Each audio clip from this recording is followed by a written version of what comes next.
शादी की पहली रात को अपनी बीवी का घूंघट उठाने के लिए मैं आगे बढ़ा तो वह दर्द से चिल्लाने लगी और बोली, मेरे पेट में बहुत जोर का दर्द हो रहा है। मैं उसे अस्पताल लेकर पहुंचा तो उसने एक बच्चे को जन्म दे दिया। मैं तो सोचता ही रह गया था तो वह मेरे पैरों में गिरकर बोली, मुझे सिर्फ 1 महीने का समय दे दीजिए, नहीं तो मैं बदनाम हो जाऊंगी। मैं मान गया तो वह बोली, आप कभी इस बच्चे का चेहरा नहीं देखेंगे, नहीं तो अनर्थ हो जाएगा। मुझे उस बच्चे में कोई दिलचस्पी नहीं थी, इसलिए इस बात के लिए मैं राजी हो गया और उस बच्चे को घर ले आया। मगर उस बच्चे के आने से मुझे अपने कारोबार में बहुत मुनाफा होने लगा था। मेरे मन में ईर्ष्या पैदा हो गई और मैं सोचने लगा, जरा उस बच्चे का चेहरा तो देखूं। मगर बीवी उसके चेहरे को हमेशा ढक कर रखती थी। एक दिन मौका पाकर मैं यूं ही उसके चेहरे से कपड़ा हटाया तो मेरे पैरों तले ज़मीन निकल गई, क्योंकि वो बच्चा तो आज मेरे छोटे भाई की शादी थी। वह बहुत खुश लग रहा था। मेरे दिल में भी शादी का ख्याल आया, क्यों ना मैं भी अपना घर बसा ही लूँ, क्योंकि मैं अच्छा खासा कमाता था, जबकि मेरा छोटा भाई मेरे पास ही काम करता था और उम्र में वह मुझसे 10 साल छोटा था। मैंने अगले दिन अपनी माँ से बात कही और बोला, माँ मेरी भी शादी करा दो, 36 साल का हो चुका हूँ, यूं ही उम्र बीत जाएगी तो हाथ मलती रह जाओगी। माँ जोर जोर से हंसने लगी और बोली, राघव तुम्हारे मन में शादी का विचार कहाँ से आया है, और अभी जल्दी भी किस बात की है? अभी अभी तो सुमित की शादी है, अभी इस शादी में बहुत ज़्यादा खर्च हुआ है, ऐसे में दूसरी शादी कैसे मुमकिन हो सकती है? मेरे चेहरे पे चिंता की लकीर साफ झलक रही थी। मैं बोला, सुमित से बड़ा मैं था, रीति रिवाज के मुताबिक आप मेरी शादी पहले करती, लेकिन आपने मेरे बारे में सोचा नहीं। अब मैं अपनी फिक्र ना करूं तो क्या पड़ोसी मेरी फिक्र करेंगे? माँ के चेहरे पर हर वक्त मुस्कुराहट ही झलकती रहती थी। अब भी वह मुस्कुरा कर बोली, क्यों फिक्र करता है, मैं तुम्हारे लिए बहुत जल्द कोई अच्छी सी लड़की ढूंढ निकालूंगी। सुमित की शादी तो मैं इसलिए कर रही हूँ क्योंकि वह ठीक से काम धंधा नहीं करता है। बीवी आ जाएगी तो सिर पर जिम्मेदारी भी आ जाएंगी। मैंने सिर हिला दिया तो माँ उठकर मेरे लिए एक गिलास पानी और 2 गोलियां लेकर आई थी।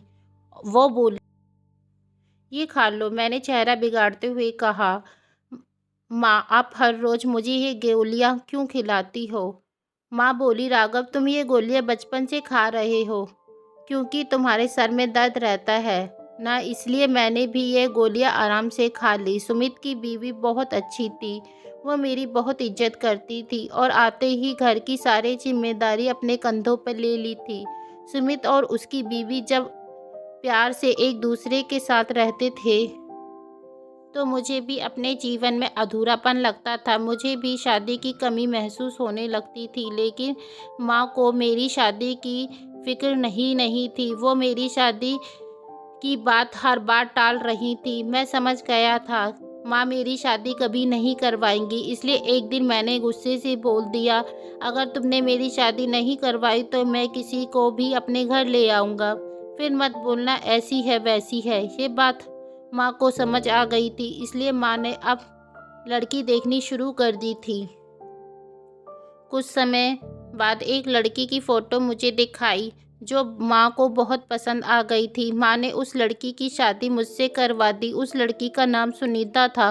वो बहुत ही सुंदर थी। शादी के बाद वो पल आ ही गया था जिसका मैं बेसब्री से इंतज़ार कर रहा था। आज मेरी शादी की पहली रात थी। सुनीता सुहाग के जोड़े में मेरा इंतज़ार मैं बैठी हुई थी। मैं उसके पास गया तो वो रोते हुए बोली, पिछले 2 घंटे से मेरे पेट में बहुत जोर का दर्द हो रहा है, अब बर्दाश्त नहीं हो रहा है, आप भगवान के लिए मुझे अस्पताल लेके चलिए। मुझे सुनीता पे बड़ी दया आ गई थी। मैं उसे संभालते हुए बाहर लेकर आया। अस्पताल में लेकर गया तो डॉक्टर ने इमरजेंसी में डिलीवरी वार्ड में दाखिला कर दिया। ये देख मैं हैरान रह गया कि ये सब क्या हो रहा है। लगभग 1 घंटे में वहीं बैठा रहा था। तभी नर्स आकर बोली, मुबारक हो, आपके घर में बेटा पैदा हुआ है। ये बात सुनकर मेरे पैरों तले जमीन ही निकल गई। सुनीता को देखकर मुझे बहुत गुस्सा आ रहा था। मैं गुस्से से सुनीता के पास गया तो देखा वो आराम से लेटी हुई थी। मेरा दिल कर रहा था कि मैं थप्पड़ मार मार के उसकी जान ही निकाल दूँ। मैं बोला, सुनीता किसका बच्चा है, किसका गंदा खून है ये तुमने जो मेरे साथ किया है उसका अंजाम देखना। तुम इतना कहकर जैसे ही मैं निकलने लगा वो रोती हुई मेरे पैरों में गिर गई और बोली, ये मेरी मजबूरी है, मैं तुम्हें नहीं बता सकती, पर यह कोई गंदा खून नहीं है। आप बस मुझे 1 महीने का समय दे दो, मैं खुद इसे लेकर चली जाऊंगी। सुनीता की आंखों में आज भी बहुत ही सच्चाई लग रही थी। इतना बड़ा गुनाह करने के बाद भी वो बिल्कुल भोली भाली एक शरीफ औरत ही लग रही थी। ना चाहते हुए भी मैंने उसे पता नहीं क्यों 1 महीने का समय दे दिया। मैं बोला, ठीक है सुनीता, तुम्हारे पास 1 महीने का समय है। सुनीता रोते हुए हंस दी थी, फिर बोली, आप कभी भूलकर बेटे की शक्ल मत देख लेना, नहीं तो गजब हो जाएगा। अब भला मुझे अपनी बीवी के बच्चे से क्या मतलब था जो मैं उसकी शक्ल देखता। इसीलिए मैंने सुनीता से वादा कर लिया था, तो वो बिल्कुल बेफिक्र हो गई थी। अब सबसे ज़्यादा डर मुझे अपने घर वालों के सवालों का था कि भला उनसे मैं क्या कहूँगा। शादी की पहली रात ही मेरे घर में बच्चा कैसे पैदा हो गया। सुनीता शायद मेरी सोच में डूबी शक्ल देख के समझ चुकी थी, इसलिए वह बोली, राघव आप घर वालों की बिल्कुल भी परवाह मत कीजिए, उन सबको मैं संभाल लूँगी। सुनीता की डिलीवरी नॉर्मल हुई थी, इसलिए डॉक्टर ने उसे डिस्चार्ज दे दिया था। हम दोनों जब सुबह घर पहुँचे तो घर मेहमानों से भरा हुआ था। सब हमें देखकर चौंक गए थे। माँ जल्दी से आगे बढ़ी और बोली, क्या बात है, तुम लोग कहाँ गायब हो गए थे। सुनीता आगे बढ़ी और बोली, रात मेरी तबीयत थोड़ी सी खराब हो गई थी, इसलिए हम बाहर गार्डन में चले गए तो गार्डन के पीछे हिस्से में हमें नवजात शिशु की आवाज़ आने लगी। हमने जल्दी से आगे बढ़कर देखा तो ये नन्हा सा बच्चा चादर में लिपटा हुआ बहुत ज़ोर ज़ोर से रो रहा था। मैं इसे अपने घर अपने साथ ले आई हूँ। मौजूद सब लोगों को मानो जैसे सांप ही सूंघ गया था। माँ आगे बढ़ी और उन्होंने सुनीता के हाथ से बच्चे को गोद में ले लिया और बोली, तुम जानते हो ना, यूं मिलने वाले बच्चे गुमनाम बाप की निशानी होते हैं। तुम इस बच्चे को अपना नाम, अपनी मोहब्बत तो दे सकोगे ना। मैंने ना में सिर हिला दिया और बोला, मैं कुछ नहीं जानता, ये आपकी बहू के कारनामे हैं।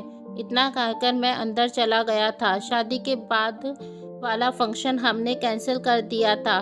सब मेहमान अपने अपने घर लौट गए थे और मैंने भी वापस अपने काम पर जाना शुरू कर दिया था। जैसे जैसे दिन निकल रहे थे उस बच्चे ने सबके दिल में अपने लिए जगह बना ली थी। मैं उस बच्चे की शक्ल तक देखना नहीं चाहता था। मुझे लगता था अगर यह नहीं होता तो कितना अच्छा होता।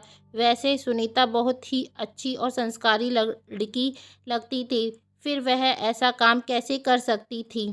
सुनीता भी घर वालों के साथ ऐसे मिल गई थी जैसे सबको कब से जानती हो। मेरे दिमाग में यह सब चलता ही रहता था।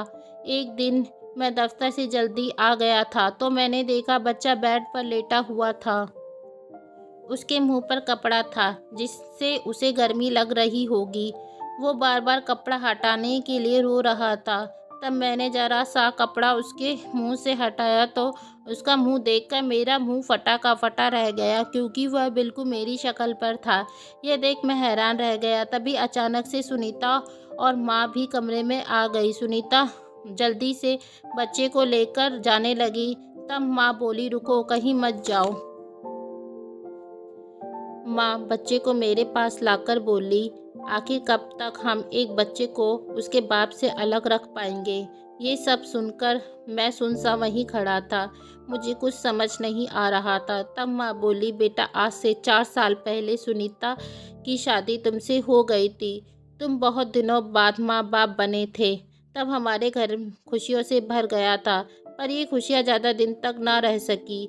एक दिन तुम फैक्ट्री से वापस आ रहे थे, तभी तुम्हारा एक्सीडेंट हो गया था। तुम कोमा में चले गए थे। तुमने 7 महीने एक लाश की तरह गुजारे और फिर तुम भगवान की दुआओं से ठीक होकर घर आ गए, लेकिन तुम्हारी याददाश्त खो चुकी थी। तुम सब कुछ भूल चुके थे। तुम जब घर वापस लौटे तब सुनीता को मारने पीटने लगे। तुम उसे अपने कमरे से भगा देते थे। उसके लिए ये मारपीट अच्छी नहीं थी क्योंकि वो पेट से थी। उसके बच्चे को नुकसान पहुंचने का खतरा था और फिर तुम्हारी तबीयत भी इसकी वजह से ठीक ना होती। इसलिए मैंने सुनीता को उसके मायके भेज दिया। तुम्हें मैं हर रोज़ याददाश्त वाली और जख्म भरने वाली दवाइयाँ ये कहकर खिलाती थी कि तुम्हारे सर में तकलीफ़ है। हालांकि तुम बिल्कुल ठीक थे। भगवान की कृपा से तुम बिल्कुल ठीक हो गए। सुमित की शादी के बाद जब तुमने अपनी शादी की रट लगा ली तो समझ में नहीं आया कि मैं क्या करूं। इसलिए फिर सोच विचार के गिने चुने रिश्तेदारों को बुलाकर सुनीता को दोबारा दुल्हन बना के लाई। सुनीता ने मुझे सारी फोटोज और वीडियोस दिखा दी थी जिसमें हमारी शादी हुई थी। मैं कोमा में रहा था और सब कुछ भगवान की मेहरबानी थी जो मैं कोमा से बाहर निकल आया था। ये सब से मुझे सब कुछ समझ आ गया था और मैंने अपने बच्चे को अपने सीने से लगा लिया। ये देख माँ और सुनीता के आंसू थमने का नाम नहीं ले रहे थे और दोनों मेरे गले से लग गईं। दोस्तों, अगर आपको मेरी यह कहानी अच्छी लगी है तो इस मेरी कहानी को लाइक करें, चैनल को सब्सक्राइब करें।